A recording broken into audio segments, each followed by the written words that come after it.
நாங்கெல்லாம் இன்னைக்கு ஒரு நிலைமை இருக்கிறதுக்கு அன்னைக்கு ஒரு தமிழ் பாடுபட்டார் தலைவர் அம்பேத்கர். அந்த கொள்கையை எங்களுக்கு உயிரூற்ற மாதிரி செய்யறவர் வந்து அண்ணன் திருமாவளவன் தான். ஒரே சிம்பிளா சொல்ல போனா the game changer of 2026 is the Thiruma. Vijay நாங்க தொட்டு பேசுற அரசியல பேச முடியாது. விஜய் பேசுறது மேம்போக்கான அரசியல், நாங்க பேசுவது ஆழமான அரசியல். அவங்க வந்து மேடை போட்டு நடிக்கிறவங்க. எங்க தலைவர் வந்து 30 வருஷமா அரசியல் பண்ணிருக்காரு. அவரால் எங்களுக்கு எந்த பிரச்சனையும் இல்லை. அவருடைய விமர்சனம்லாம் எங்க தலைவருடைய தியாகத்துக்கு முன்னாடி ஒண்ணுமே இல்லை. தமிழ்நாட்டிலேயே ஒட்டுமொத்த மக்களுக்காகவும் ஒடுக்கப்பட்ட மக்களும் விளிம்புநிலை மக்களுக்காகவும் இன்று ஓயாமல் அம்பேத்கருக்கு அப்புறம் இன்னைக்கு உழைக்கக்கூடிய ஒரே தலைவர் அது எங்கள் தலைவர் எடிசன் மட்டும்தான். உலக அரசியல் தலைவர்லேயே எங்கள் தலைவர் அதாவது திருமா அண்ணன் மட்டும்தான் அவருடைய சுயநலமின்றி தன் வாழ்வையே வந்து அனைத்து சமூக மக்களுக்கும் அர்ப்பணித்தார். அவர் விளிம்புநிலை மக்களுக்கான தலைவர், அவரை தான் நாங்கள் தேர்ந்தெடுக்க முடியும். பகுத்தறிவோடு சுயமரியாதை சிந்திக்கிற எல்லாமே வந்து விசிகா விட்டு வெளியேற மாட்டாங்க. அவங்க மட்டும்தான் இந்த விசிகாவில் இருப்பாங்க. அண்ணன் திருமாவளவன் அவர்கள் வந்து எங்களுக்கு ரொம்ப பிடிக்கும். எங்களுக்கு அவருடைய கொள்கை வந்து ரொம்ப பிடிக்குமா, அவருடைய பேச்சு திறமை அதை வந்து எங்களை ரொம்பவோ கவர் பண்ணியிருக்கு. நாங்கள் வந்து அனைத்து துறைகளும் உயிருக்கு உயிராக நேசிக்கிறோம். ஏன் காரணம்னா கடைசி மனிதனுக்கும் அதிகாரம் ஜனநாயகம் கிடைக்கணும். அனைத்து அடித்தட்டு மக்களும் பொதுவான மக்களும் தலைவர்களாக நாங்கள் உருவாக்குறோன்ற ஒரு நிலைப்பாடு தான். ஏன்னா நாங்கெல்லாம் இன்னைக்கு ஒரு நிலைமை இருக்கிறதுக்கு அன்னைக்கு ஒரு தலைவர் பாடுபட்டார் தலைவர் அம்பேத்கர். அந்த கொள்கையை எங்களுக்கு உயிரூற்ற மாதிரி செய்யறவர் வந்து அண்ணன் திருமாவளவன் தான். திருப்பதி மாவட்டம் இருந்து அங்கிருந்து தலைவருடைய கொள்கைக்காக தான் அவ்வளவு தூரம் பயணப்பட்டு இங்க வந்திருக்கேன்னா அது தலைவருடைய கொள்கை மட்டுமே தவிர வேற எதுவுமே கிடையாது. தொண்டர்களை உருவாக்குறதில்ல, தலைவர் வந்து தலைவர்ல தான் உருவாக்குறாரு. எனக்கு வயசு 54. புரட்சியாளர் அம்பேத்கர் வாங்கி கொடுத்த அந்த இடஒதுக்கீட்டில் 4 பட்டப்படிப்பு படித்து முடிச்சிருக்கிறேன்.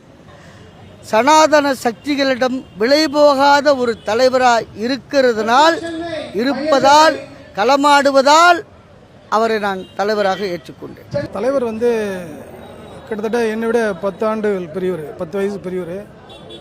நான் வந்து 20-22 வயதில் தலைவரை பார்த்தேன். தலைவர் வந்து இந்த சமூகத்திற்காக 100% டெடிகேட்டாக இருக்கக்கூடியவர். மக்களை பேரறிவாளன் புரட்சியாளர் அம்பேத்கர் எப்படி நேசித்தாரோ அதே நேர்கோட்டில் அண்ணன் திருமா அவர்கள் இந்த மக்களை நேசிக்கக்கூடியவர். அவர் பேச்சுக்களை கேட்டு அவர் எழுத்துக்களை படித்து அவர் பின்னால் நான் என்னுடைய வாழ்க்கையில் முதலில் வாய்க்கரிசி போட்டு வாசப்படி தாண்டி வந்தவன். நான் தேர்தல் பாதை புறக்கணிகிற காலத்திலிருந்து அவரோடு இருக்கிறேன். பெரும்பாலும் அண்ணன் திருமா மக்களை பற்றியே சிந்திக்கக்கூடியவர். 35 வருஷம் அவருடைய அரசியல் வாழ்க்கை எத்தனையோ தியாகங்கள் பண்ணியிருக்காரு. எந்த அரசியல் தலைவரை எடுத்துக்கிட்டாலும் அவங்களாம் கல்யாணம் பண்ணிக்கிட்டு அவங்களுக்குன்னு தனிப்பட்ட வாழ்க்கை இருக்கு. ஆனா எங்க அண்ணல் திருமா வந்து அவருக்குன்னு தனிப்பட்ட வாழ்க்கை அமைச்சுக்காக அவருடைய வாழ்க்கையே இந்த மக்களுக்காக அவர் தியாகம் செஞ்சிருக்காரு. அவரே சொல்லுவாரு, ஓரங்கட்ட பார்த்தாலும் சரி ஒதுக்க பார்த்தாலும் சரி இது மைய நீரோட்ட அரசியல் நாங்க தான் அப்படின்ட்டு. திருமாவுடைய பிள்ளைகள்னு சொல்லிக்க, எழுச்சி தமிழர்னு பிள்ளைகள்னு சொல்லிக்க நாங்க ரொம்ப பெருமைப்படுறோம். சமூகத்தில் நலிவடைந்த மக்கள் அவர்கள் யாரா இருந்தாலும், எந்த சாதியா இருந்தாலும், எந்த மதமா இருந்தாலும் அவர்களுக்காக அவர்களின் அரசியல் விடுதலைக்காகவும் உரிமைக்காகவும் அயராது ஓய்வறியாமல் போராடி கொண்டிருக்கிற ஒரு ஒப்பற்ற பெருந்தலைவர். அவர் படித்திருக்கிற அறிவு, கல்வி அறிவு, நாலேஜ் தற்காலத்தில் இருக்கிற அரசியல் தலைவருக்கு எவருக்கும் கிடையாது. எவ்வளோ பேசலாம், ஆனால் சாதி ஒழிப்பு அரசியல் அதனை கூர்மைப்படுத்தி மக்களுக்காக போராடி கொண்டிருக்கிற ஒரு மகத்தான பேரிழுக்கும் அகில இந்திய அளவில்.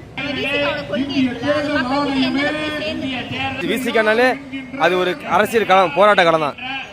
போராட்டம்னா அது விசிகா தான், விசிகான போராட்டம் தான். அப்படிதான் போயிட்டு இருக்கு. எங்களோட கொள்கை கோட்பாடுல 3வது இடமே பெண் விடுதலை. அதுதான் பெண்களுக்கு எங்க கட்சி மாதிரி பெண்களுக்கு யாரும் இதுவரைக்கும் இட ஒதுக்கீடு கொடுக்கவே இல்லை. பகுத்தறிவோடு சுயமரியாதை சிந்திக்கிற எல்லாமே வந்து விசிகா விட்டு வெளியேற மாட்டாங்க. அவங்க மட்டும்தான் இந்த விசிகாவில் இருப்பாங்க. அதுதான் அவருடைய கொள்கை தான் எங்களுடைய மாற்றமே காரணமே. மற்ற கட்சியை விட எங்களுக்கு தலைவருடைய ஆளுமை தன்மை எல்லாம் சேர்ந்து எங்களை வந்து மாற்றிருக்கு. எஸ்சிக்கு மட்டும் பட்டா வாங்கி தரல, எம்பிசிக்கு வாங்கி கொடுத்துக்கிறாரு. அப்ப என்ன பண்ணா எம்பிசில இருந்து 100 பேர் வந்து இது சமத்துவ கட்சி மக்கள் கட்சின்னு சொல்லி அவங்க வந்து சேர்றாங்க. இதுதான் 30 வருஷத்துல அவரை மாதிரி யாருமே கொள்கை அரசியல் பண்ணல. அதாவது எந்த ஒரு பாகுபாடும் இல்லாம எங்க கட்சியோட கொள்கையை வளர்க்கிறாரு. சாதி ஒழிப்பே மக்கள் விடுதலை அப்படின்ட்டு சமூக நீதி கோட்பாடு. மற்ற கட்சிகளுக்கெல்லாம் நாங்க வந்து சமூக நீதி சொல்லித்தர அளவுக்கு எங்க தலைவர் வந்து எங்களை வளர்த்திருக்காரு. கண்டிப்பா அதிகமாக தான் இருக்கும். ஏன்னா அந்த அளவுக்கு நம்முடைய வளர்ச்சி அடைந்திருக்கிறோம். உங்களுக்கு போன டைம் 6 போட்டு 4 ஜெயிச்சோம். பார்லமெண்ட் 2 போட்டு ஜெயிச்சிட்டோம், அங்கீகாரம் பெற்றுட்டோம். விசிகா கூட்டணி மட்டும்தான் ஜெயிக்கும். No drawback. தலைவரை வந்து உள்வாங்கினவங்க யாருமே கட்சி விட்டு வெளியே போக மாட்டாங்க. அப்படி போகிற பதிரை பற்றி நாங்கள் என்றைக்குமே யோசித்ததே இல்லை. அதான் தலைவர் கருத்தும் தொண்டர்கள் கருத்துமே. அது தவறான ஒரு முடிவு. அது ஏதோ சின்ன சின்ன இளம் பசங்க வந்து இன்னும் சரி வர படிக்காமல் இருக்கிறாங்க இல்லையா, அது அந்த ஒரு மீடியா மோகத்தில் இருக்கிறாங்க. அவங்க தெளிவாக படித்தாங்கன்னா அவங்களும் சமூக நீதி யார் பேசுகிறாங்களோ அவங்க பக்கம் நிற்பாங்க. விடுதலை சிறுத்தையை முழுமையாக யாவன் உள்வாங்கியிருக்கானோ ஒருபோதும் விடுதலை சிறுத்தை கட்சி விட்டு போக மாட்டான். சும்மா தாந்தோண்டித்தனமான அரசியல் செய்யக்கூடிய இளைஞர்கள் மட்டும்தான் மற்ற கட்சிக்கு செல்வாங்க. அணில் வந்து அணில் தான், சிறுத்தை வந்து சிறுத்தை தான். எந்த ஒரு மனுஷன் வந்து அணில் பின்னாடி போனாலும் அது எங்கள் சிறுத்தையாக இருக்க முடியாது. எழுச்சி தமிழரில் பாதையில் இருக்கவங்க எப்பயுமே வந்து சிறுத்தைகளாக தான் இருப்போம். கட்சி அரசியலுக்கும் நாடக அரசியலுக்கும் இங்கே நிறைய வித்தியாசம் இருக்குது. கிடையாது. இது மாதிரி தான் விஜயகாந்த் வரப்போன்னு சொன்னாங்க. அப்படிலாம் எதுவும் கிடையாது.